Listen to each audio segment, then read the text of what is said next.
It was a great talk, and we're going to switch to superficial venous disease.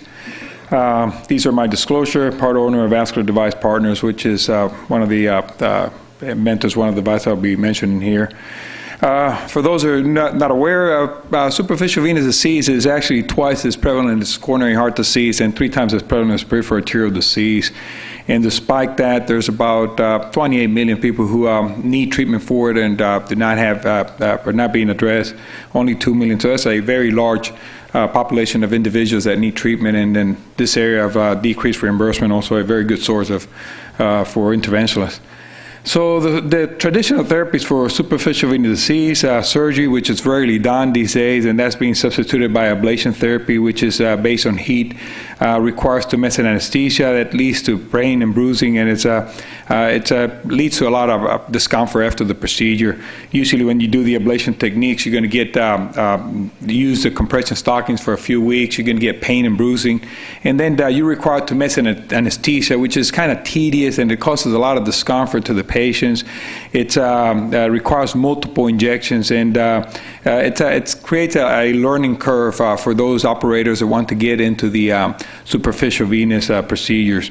So I'm going to divide the talks here into thermal and non-thermal ablation, and I'm going to talk about the ones, some of the novel techniques that are coming out. And now first I'll discuss mechanical occlusive chemical ablation, or MOCA, which is actually uses a percutaneous device. It's an infusion catheter that has a rotating wire, and basically what you do is you place a catheter within the vein, and then you cause the rotation and traumatize the endothelium of the vein, and at the same time you infuse a sclerosant, which causes the injury, lead to fibrosis, and it closes the vein. Dr. Steve Elias was one of the lead investigators in the initial trials. The procedures usually last about 14 minutes. They treat a vein up to 12 millimeters in size, and they had excellent response with about 29 or 30 patients that responded very well, and actually the one that did not respond to therapy was the first patient they did. They had very little complication, no DVT, no nerve injury, and the only complaint was bruising in 3 patients. Comparison, Dr. Van Karen's group compared MOCA to radiofrequency in Europe, and they demonstrated that the patient had very similar results to when you use radiofrequency, with sooner to return to work using the MOCA compared to the radiofrequency. And in December 2013, over 13,000 cases have been done worldwide with very good results, over 95% success on GSV and small saphenous vein, the 90% occlusion rate, very reproducible results, and with excellent quality of life improvement, and very low levels of complication, less than 1% of DVT. Some of the advantages of MOCA is that you do not require tumescent, it's safe, you have immediate recovery and no analgesics post-period. Some of the disadvantages that they lack of long-term data, and there's some questions about the codes for reimbursement, and also a costly procedure, apparently going between $4,000 or $5,000, an area where we're trying to decrease costs for treatment. It's very difficult to use in tortuous veins. Also, I want to talk about another non-thermal that was just recently introduced, not yet in the market, but approved in December of last year, which is the varithema.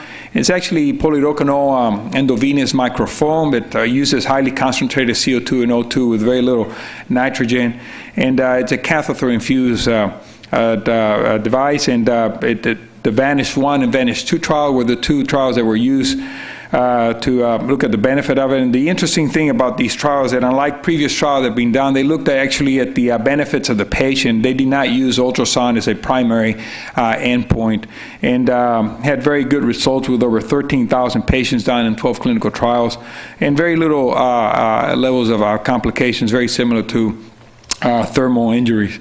The pros of varithena works very well, is safe, immediate recovery, and some issues with they're using a J-code reimbursement. However, the company is going to a great extent to help physicians get reimbursed for this procedure. But some of the disadvantages, it is an expensive procedure, about $71 per cc, and they use an average about 12 cc's per treatment. The other device I want to talk about, non-thermal, is a cyanoacrylate glue. Basically a very fancy device that uses a specially designed catheter and delivers cyanoacrylate into the an adhesive type of products that causes fibrosis in the vein and leads to closure.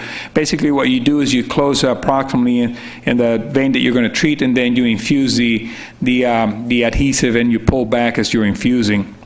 We did the animal studies at University of Miami, demonstrated that it was very feasible, led to an inflammatory response that produced the closure of the veins, and then we did the feasibility studies on first in man and in humans, and we published our 2 years results in April of this year, demonstrated very good results at 2 years with over 90% of patients showing successful closure at 2 years.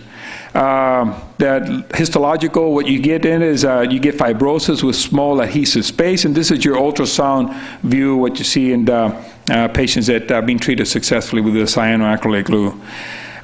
This is what you look at the ultrasound, catheter placement here, you occlude proximally, and then this is a view that you get this radial appearances within the vein. This is the end result, longitudinal view of a saphenous with closure in it, and you get your stump here with closure within the SFJ and the common femoral vein. So the results that you're looking for on these type of treatment. Very safe procedure that does not require tumescent anesthesia. You actually don't need any capital equipment investment, no risk of thermal damage, and no compression stocking. It's approved in Europe and is going multi-center trial now in the United States. V-occlusive device, just briefly, it's a new device that actually uses a nitinol frame with anchoring hooks. It's deployed at the close to the SFJ. The animal studies showed excellent results with showing the V-block latch in the GSV surrounded by fibrous tissue. Faber and his group to show it that it was very successful without complications in their animal studies, and that led to the human studies, which they done over 46 patients, and had very good results with an early occlusion rate of 90%, and then about 100% occlusion at the early stages. No complications, only a case of superficial thrombophlebitis, and this device is still at very early stages. Thermal ablation, regarding what's new in thermal ablation and laser, basically a lot going on with wavelengths and the tips. We're looking at the water-specific wavelengths with the 1470 and not yet established in the 1310. And the purpose of using the water-specific laser is to use less energy and cause less pain and bruising on the patients. We did a study using the 1470, trying to use the least amount of anesthetic possible, and although we had to end up using more amount of anesthetic than we expected to, we did demonstrate that using low energies we're very successful in closing the veins. And Dr. Mendez in Mexico has been using the 1970 and the 1470 with some success on it. These are verbal report, not in the U.S. Another field of investigation is actually the tip. What we're trying to avoid is perforation of the vein and carbonization. So there's a lot of work going on, the ceramic, tulip, different type of laser tips. Steam ablation is another form of thermal ablation that's being investigated or approved in Europe. In the United States right now, Veniti is looking at their VeniRF Plus generator, and basically is just delivering steam, causing injury and fibrosis at the veins that will lead to the closure of the vein that we want to treat. And this is under investigation in the United States. So, but despite the early success of tumescent-less device, thermal devices have been very successful, and they've been shown to be effective with very low risk of complication. They have a very good proven track record, and long-term has optimized in the thermal injury technique. So why do we mess with success? We developed this catheter, which is actually called using endolumin anesthetic and avoiding the percutaneous stick that you need with thermal ablation. So thermal ablation have been shown to be very successful. There's a lot of techniques coming out trying to avoid the use of tumescent anesthetic. However, complex anatomy, venous anatomy demands that you have multiple tools in your office to be able to deliver the treatment that you need. So what does the future hold? Are we going to be using thermal, non-thermal, and I'm going to play baseball and be a doctor? The future will be give us the answer. So thank you very much.